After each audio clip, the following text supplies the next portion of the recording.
Bonjour, aujourd'hui nous allons revoir les ensembles de nombres et les relations entre les ensembles. Premièrement, la définition mathématique d'un ensemble peut s'écrire comme un rassemblement de nombres ayant certaines caractéristiques communes rangées dans une catégorie. Par exemple, créons l'ensemble des multiples de 1000 que l'on nomme M. Voici quelques-uns des nombres qui lui sont attribués. Ou encore l'ensemble P, l'ensemble des nombres pairs positifs, dont 0, ou les multiples de 2.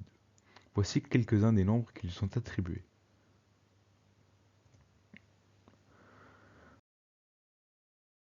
On peut voir ici, grâce au symbole reliant les deux ensembles, que l'ensemble M appartient à l'ensemble P. Effectivement, tous les nombres de M sont inclus dans P. On peut l'observer plus facilement grâce à des diagrammes de Venn comme ici, ce qui donne M appartient à P.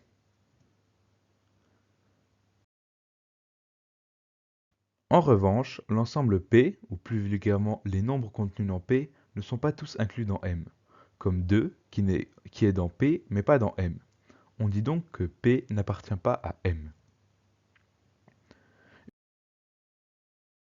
Une étoile après le nom d'un ensemble signifie que 0 est exclu de l'ensemble dont on parle. Par exemple, P comporte 0, mais P étoile ne le comporte pas. Lorsqu'on écrit ensemble / suivi d'une parabole contenant un ou plusieurs nombres, c'est qu'on exclut un ensemble d'un autre ensemble. Comme ici, avec l'ensemble P excluant l'ensemble constitué des nombres -35 000 et 44. Finalement, le symbole epsilon ou epsilon barré signifie qu'un nombre appartient ou non à un ensemble. Ici, -6 appartient à P, mais -7 n'appartient pas à P. Ensuite, voyons les ensembles de nombres les plus utilisés en mathématiques au lycée.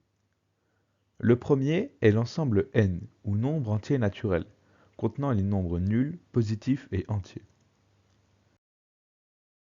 Le second est l'ensemble z, ou nombre entier relatif, contenant les nombres nuls, positifs, négatifs et entiers.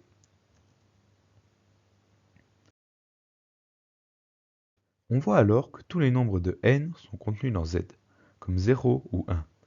Mais attention, tous les nombres de z ne sont pas contenus dans n, comme -2. Le troisième est l'ensemble d, ou nombres décimaux, contenant les nombres nuls, positifs, négatifs, entiers et à développement décimal fini. Le terme développement décimal fini désigne, après la virgule, une suite de chiffres finis comme 9 sur 2, soit 4,5.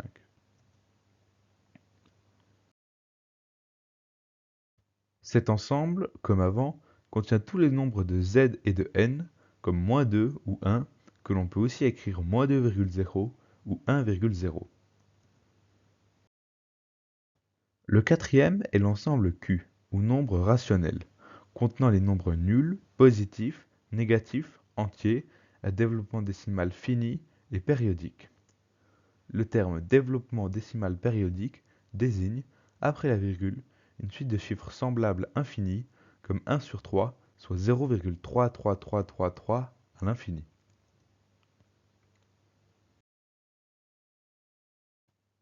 Tous les nombres de Q peuvent être écrits comme A divisé par B, A appartenant à Z et B appartenant à n étoiles, excluant donc le 0.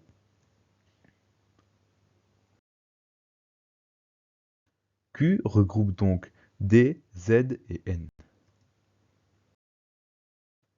Le cinquième est l'ensemble R, ou nombre réel, contenant les nombres nuls, positifs, négatifs, entiers, à développement décimal fini, périodique et indéfini. Le terme développement décimal indéfini désigne, après la virgule, une suite de chiffres semblables ou différents, infinis, comme pi, soit 3,14159 à l'infini. R est l'ensemble le plus communément utilisé au niveau lycéen, contenant tous les ensembles précédents.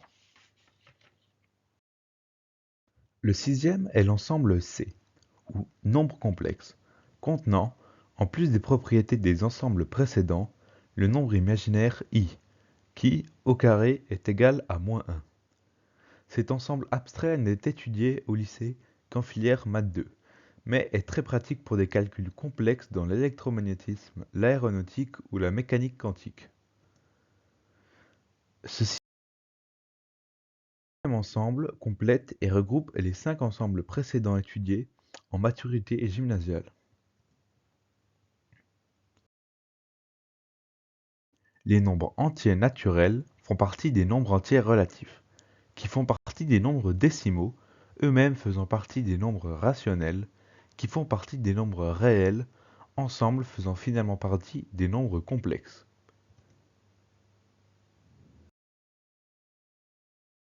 Si vous avez de la difficulté à comprendre ces relations entre les ensembles, pensez à des poupées russes. C'est exactement le même principe.